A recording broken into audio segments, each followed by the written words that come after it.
Hey everyone, and welcome to this retrospective.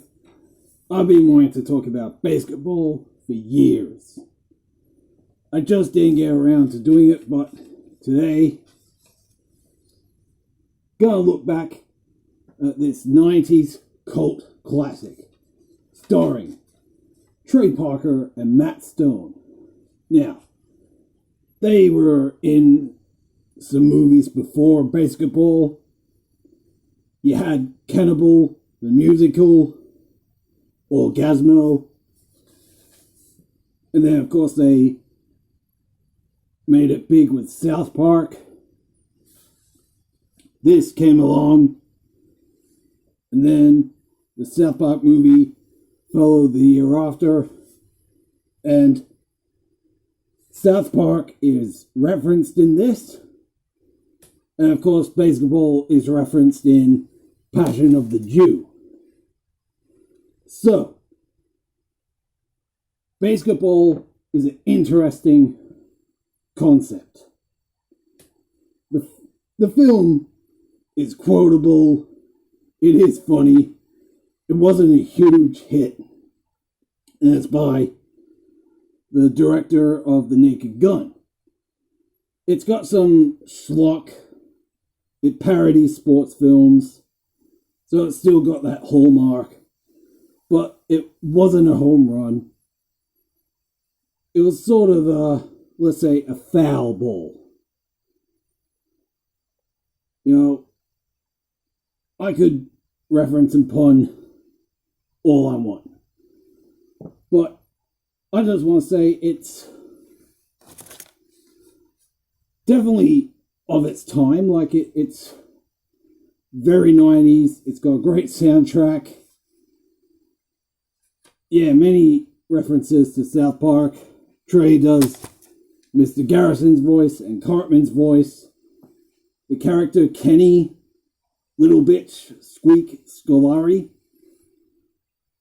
is a reference to Kenny. And yeah, like, so two best friends, Coop and Reamer, they see Reggie Jackson play this great game, and then for years Coop's like, I want to be a big sports star, and then when they're older, he wants to open a sports bar, and they're still hanging out playing Nintendo, and everyone else has grown up and succeeding, and then they come up with this game on the spot, then they continue with that.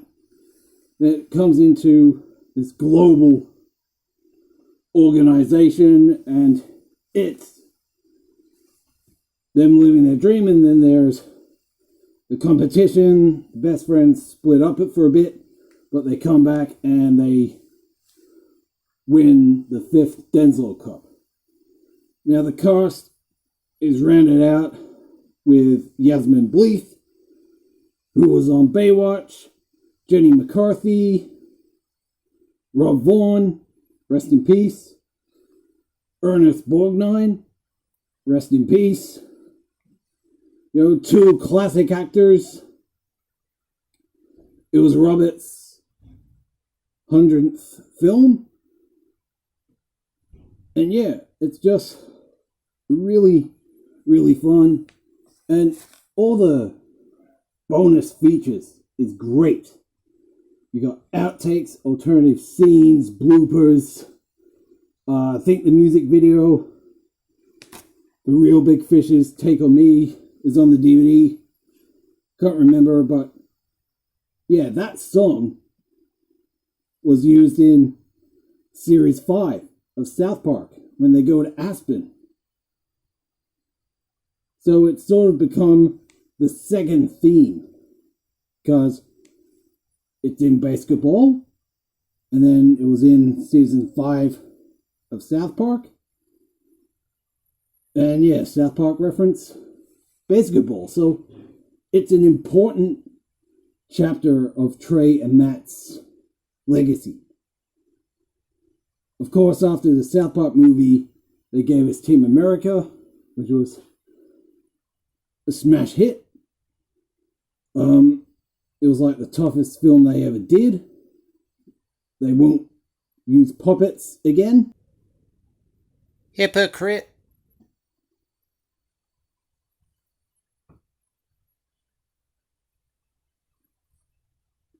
And then, of course, they have had the most success with the Book of Mormon stage show.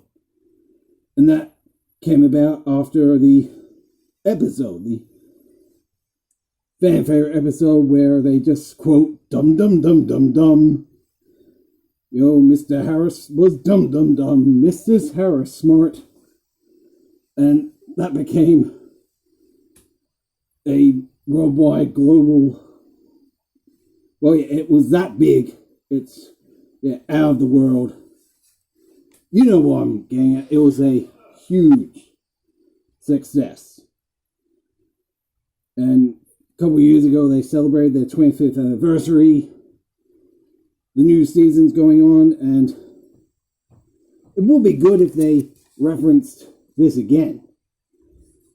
You know, when Rima signs up for the clothing line, he's called a sellout, and some fans boycotted South Park because they took to being in a movie, but they've been doing movies before.